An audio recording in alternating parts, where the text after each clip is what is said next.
Why aren't we allowed to fail anymore? Failure used to be part of the process. Now it's disqualifying. One mistake, one wrong turn. You don't fall behind.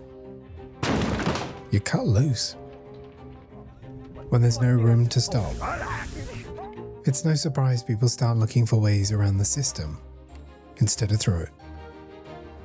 This is the world of Emily the Criminal. You cannot hear well? Yeah, I heard what you said. Say it again. Released in 2022, Emily the Criminal arrived at the tail end of the COVID pandemic. In some ways, it isn't a film you forgot, so much as one you never really had the chance to see. Made on a tiny budget and running a lean 97 minutes, Emily the Criminal isn't about the death of the American dream. It's about its exploitation. The film follows Emily, a gig worker with a criminal record who becomes involved in a credit card fraud scheme after legitimate opportunities close off. Locked out of stable work, Emily, played by a grounded Aubrey Plaza, is pushed towards hustle culture. More work, less pay, constant uncertainty. In that environment, crime begins to look less like a moral failure and more like a practical solution.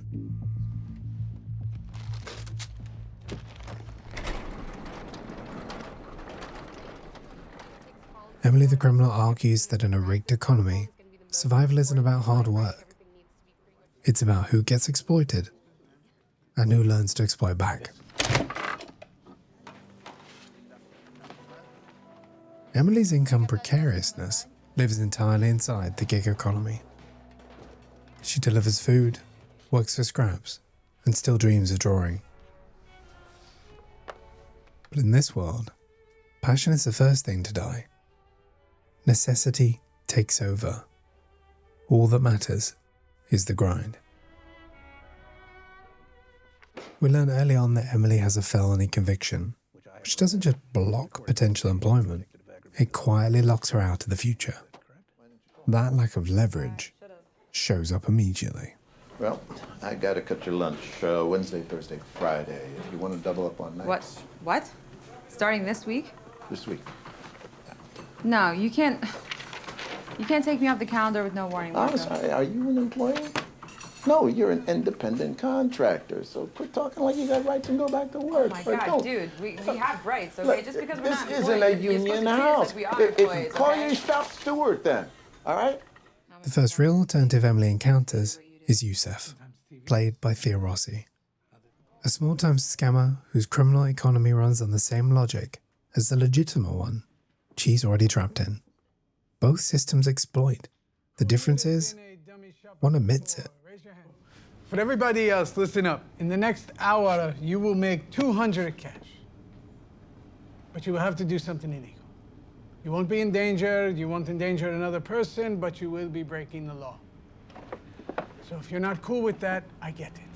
And you can go at any time. And when real opportunities do appear, they come with conditions she can't afford to meet. Sorry, is that a paid position? Not at first. The way it works is the first 5 or 6 months, you get to know the business, and if you do a great job, then I'd love to discuss it with you. Right. 6 months of nothing filters for privilege, not talent.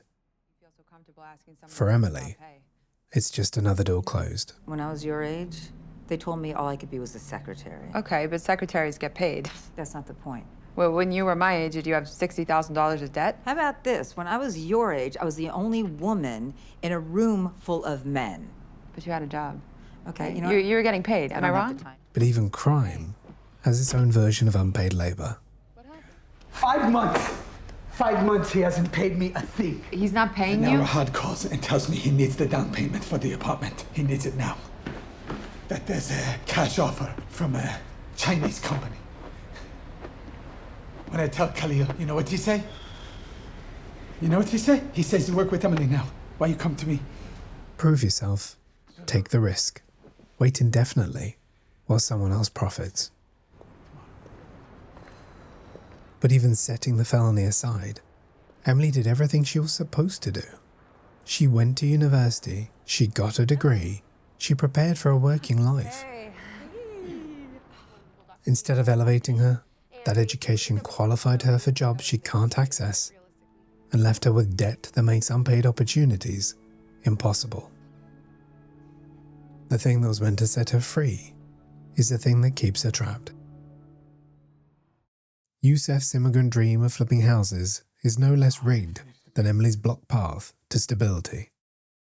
It's a version of the same promise Emily's already been locked out of. Work hard, buy in, climb out. A dream that keeps him moving forward, even as it quietly bleeds him dry. Shorten this wall? Yes? This is the hustle culture lie. We're told that constant motion equals empowerment, that flexibility means freedom. In practice, it just means working harder for less. The hustle never pays off. The scam does. As a long-term freelancer myself, that contradiction feels familiar. Success hasn't felt like empowerment so much as learning how to survive longer periods of insecurity. Freedom, it turns out, can be suffocating. All of this pressure doesn't break Emily. It forces a decision. When she's robbed, the expected lesson would be retreat. A warning sign, proof that taking chances aren't worth it. Instead, it clarifies something. No! Being robbed doesn't scare Emily back into safety because safety was never on offer to begin with. Hey. Tasing the man who takes her money isn't just self-defense. No. Get out of the fucking car! It's the first time she pushes back. He should be scared of us. Motherfuckers will just keep taking from you until you make the goddamn rules yourself. That's what this is about. Am I wrong? From that moment on, Emily starts choosing risk on her own terms.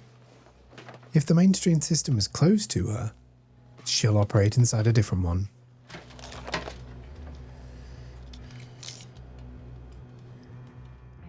It's here that criminality starts to resemble entrepreneurship. Not in its glamour, but in its logic.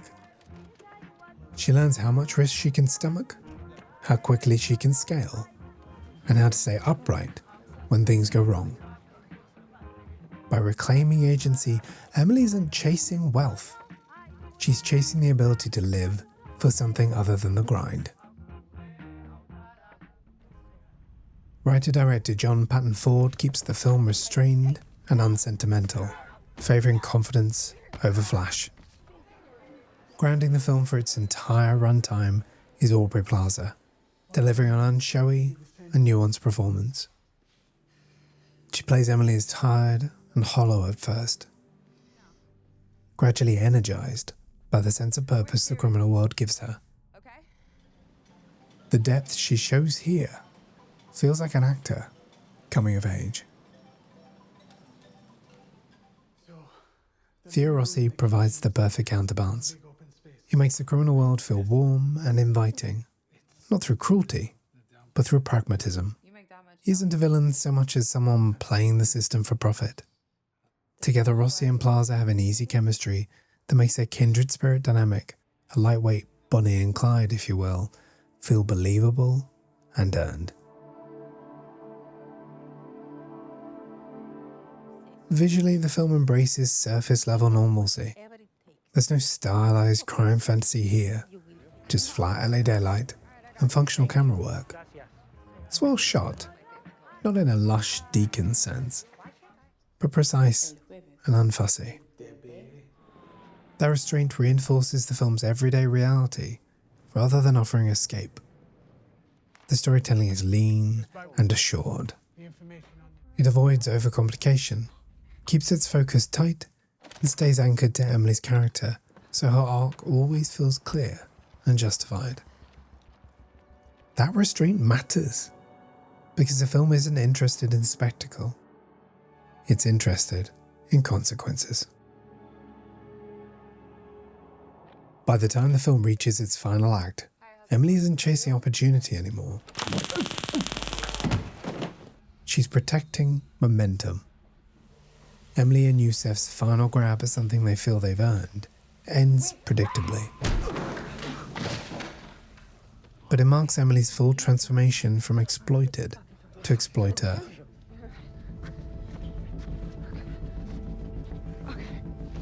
Abandoning an injured Yusef is a decisive break. Whatever solidarity existed between them collapses, replaced entirely by self-preservation.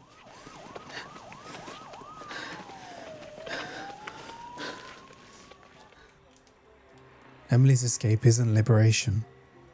She hasn't dismantled the system. She's just swapped markets. And because she's internalized hustle as identity, she doesn't see another way to live. There's no release here, just continuation. The exploitative structures that boxed Emily in don't disappear. They're simply reproduced. Which is where Emily the Criminal feels less like a timeless crime saga, more like a cultural timestamp. A snapshot of a millennial economy, shaped by student debt, unpaid labor, Hey, if you want to tell me what to do, put me on the fucking payroll. How about that? and gig precarity. The ladder to stability has become a single rung. And the lie isn't just American, Pero seguir explicando? it's exportable. I've been working on a few side hustles of my own, and this was a film you forgot.